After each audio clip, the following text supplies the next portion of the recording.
Palestinos enfrentam execuções, espancamentos e fome. O horror das prisões israelenses é revelado.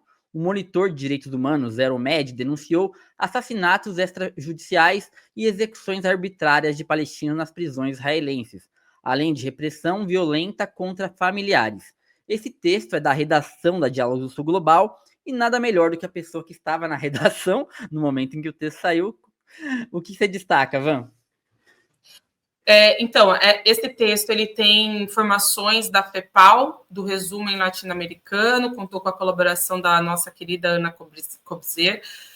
Olha, é duro, tá? Então, as imagens aí que a gente traz não são imagens bonitas, mas é importante que o mundo veja, é importante que todos vejam, porque é isso que está acontecendo, né? Enquanto os israelenses ficam batendo na tecla, queremos as pessoas sequestradas pelo Hamas, queremos libertação dos sequestrados, ok? Existem pessoas palestinas que estão em prisão israelense sem julgamento e sem condenação. Pessoas que entraram crianças e saem idosos não chega a ter, mas que saem adultas, de cabelo branco, né? E aí, no caso dessas imagens, né, pessoas com várias mutilações, pessoas agredidas, a própria imagem do site tem lá um idoso em situação degradante. Esta é a verdade que o mundo esconde. É isso, você não vai ver isso nos grandes jornais do Brasil, né? Nos grandes jornais dos Estados Unidos, né? Na imprensa ocidental. Então, o que o texto traz, né, nos atendo aí ao texto propriamente dito, ele se baseia em informes que foram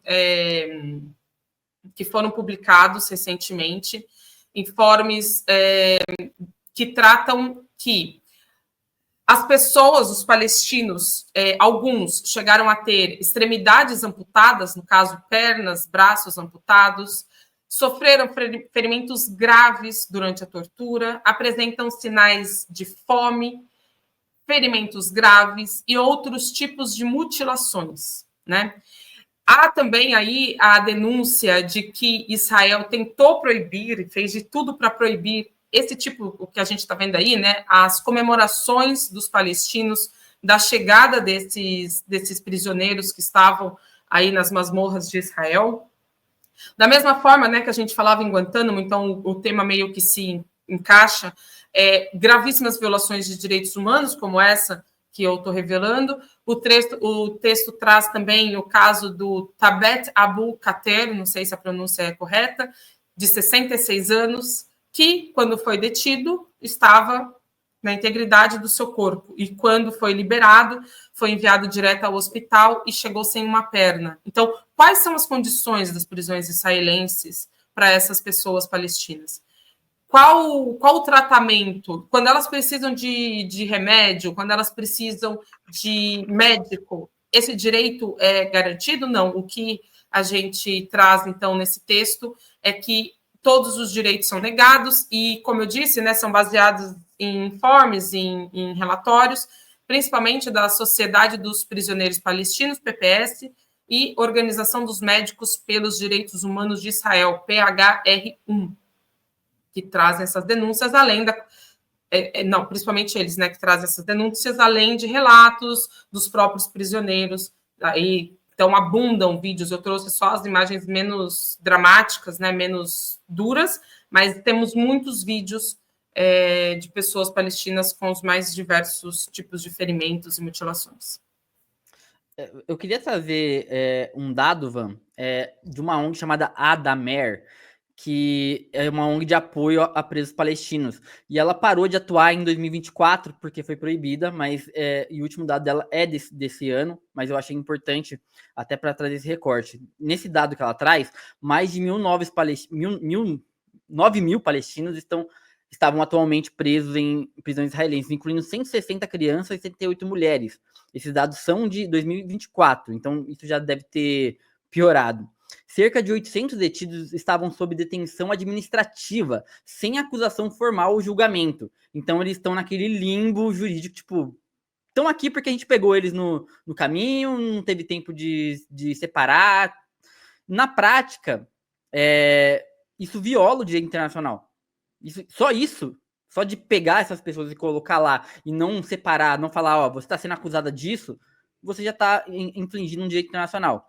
E Israel aplica leis militares a palestinos na Cisjordânia, mesmo em áreas sob controle da autoridade palestina. A ordem militar de 1651, por exemplo, permite que a detenção de menores a partir de 12 anos por até 6 meses renováveis sem acesso a advogados e familiares. Então, uma criança de 12 anos pode ser presa por 6 meses renováveis para sempre. Eles podem renovar isso quanto tempo eles quiserem, sem direito a falar com advogado.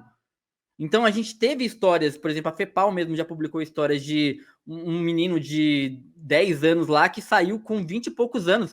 O garoto não viu a luz do dia.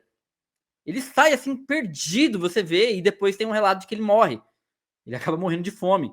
Então, é uma coisa assim que quando você vê essas imagens que a Van coloca aí, e isso é importante para você olhar as imagens e ler o texto e imaginar o que está acontecendo, você vê que a bochecha dos libertos estão afundadas. E muita gente não tem a consciência de que quando você passa por uma magreza extrema, a bochecha também. Você vai encolhendo porque vai começando a ficar no formato dos ossos do nosso corpo. Então, é uma condição, assim, muito desumana. Muito. E aí tem alguns relatos, né, Van? De como que são essa tortura, o interrogatório sob tortura, que inclui privação do sono. Então, eles não deixam as pessoas dormir. Às vezes, cortam as pálpebras das pessoas para elas não conseguirem fechar os olhos e ficarem sempre com aquela luz batendo, e elas acabam ficando cegas. Posições dolorosas, ameaças de violência sexual a todo tempo. Então, se você dormir, a gente vai estuprar você, enfiar alguma coisa nos seus orifícios. E isolamento prolongado, o que causa confusão mental. Então, muitas vezes essas pessoas ficam tanto tempo isoladas que mesmo quando elas saem, elas não conseguem denunciar nada, porque elas perderam a noção da realidade. Um relatório aí de 2022 da Human Rights Watch revelou que 73% dos presos palestinos relatam tortura ou maus tratos. E a outra parte, praticamente, não consegue denunciar nada porque, tipo, não tem sanidade mental mais. Eles não denunciam porque eles nem sabem o que aconteceu com eles, não sabem quem eles são, não sabem o próprio nome. Então, esse é um recorte, assim, bem cruel, e acho que o texto fala bem. Aliás, o texto tá aqui na descrição do vídeo, tá, gente? Na descrição não, nos comentários fixados para quem quiser ler depois. Caraca, você conseguiu, assim, trazer dados ainda piores do que a matéria traz. Eu estou horrorizada, não sabia de tantos detalhes sórdidos, que a gente pode dizer isso, né? São detalhes sórdidos do que Israel, e é preciso dizer, detalhe sórdido dos crimes que estão sendo cometidos, outros crimes, né, para além já de todo o genocídio perpetrado contra os palestinos. Então, outros crimes gravíssimos que Israel está cometendo contra palestinos. Você trouxe os números, mas eu só quero reforçar aqui, eu acho que não são os mesmos dados, mas o texto traz que, atualmente, nós temos 14.500 palestinos presos em Israel, como já foi dito aqui, sem sentença, sem julgamento, sem advogado, sem nada. Então, alguns podem ter cometido alguma ação contra Israel, pode ter lançado foguetes, etc, etc. Mas algumas pessoas, e principalmente crianças, são detidas por lançarem pedras contra soldados israelenses. Isso também é bem interessante. A gente tem várias matérias na Diálogos do Sul sobre isso, né? O caso de uma menina que ficou famosa no ano passado sobre isso, já não me recordo o nome dela, mas era isso, ela tinha atacado pedras em Israel e aí ela foi detida com 16 anos. Temos 1.115 crianças detidas sem direitos nas prisões israelenses. Sem precedentes, eu acho Van, que... É por isso que eu tô estudado de 2024, porque ia na contramão do que tá agora. O nosso texto fala esse número, então era 100 crianças em 2024, aumentou para 1.000, segundo os dados do nosso texto. Então, tipo assim, é uma escalada muito rápida em muito pouco tempo, né? A gente tá no começo de 2025 ainda. Gente, é absurdo, né?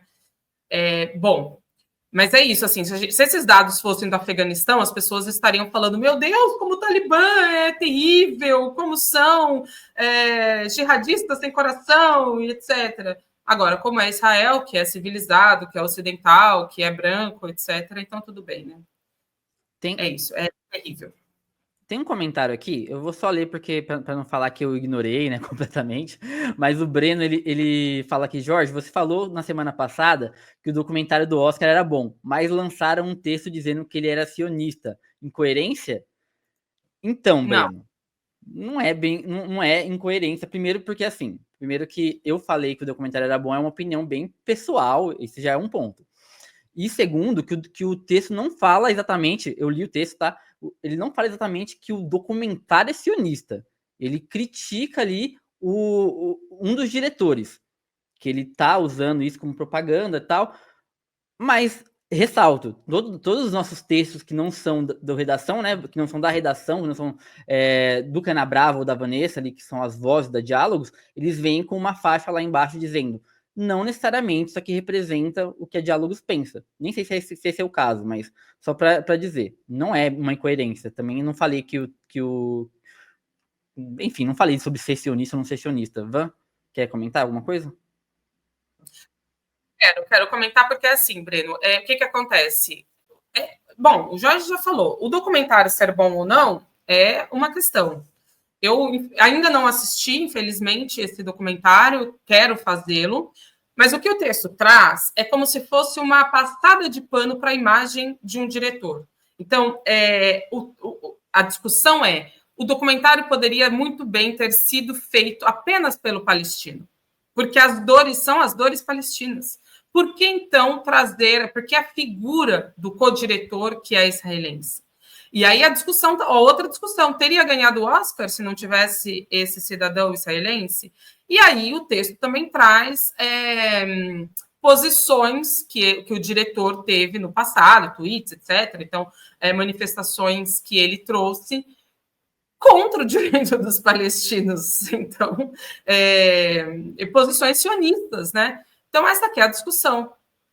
O próprio texto não fala que o documentário não é bom, não é essa discussão. Fala sobre o diretor estar tendo essa passada de pano e ter uma visão sionista e não necessariamente a favor dos direitos dos palestinos, né? Então tem isso. Só uma outra observação de como Israel atua, né? Eu assisti, passou na televisão recentemente um tipo de documentário, enfim, chamado Valsa com Bashir. É bem interessante, é muito bonito, bem interessante, mas que é basicamente soldados israelenses, um ex-soldado israelense, que no caso é o diretor do filme, contando de todos os dramas que ele passou quando do massacre de Sabra e Shatila, que ocorreu no Líbano, o massacre que ocorreu no campo de refugiados palestinos. A visão dele, de um israelense, sobre o processo.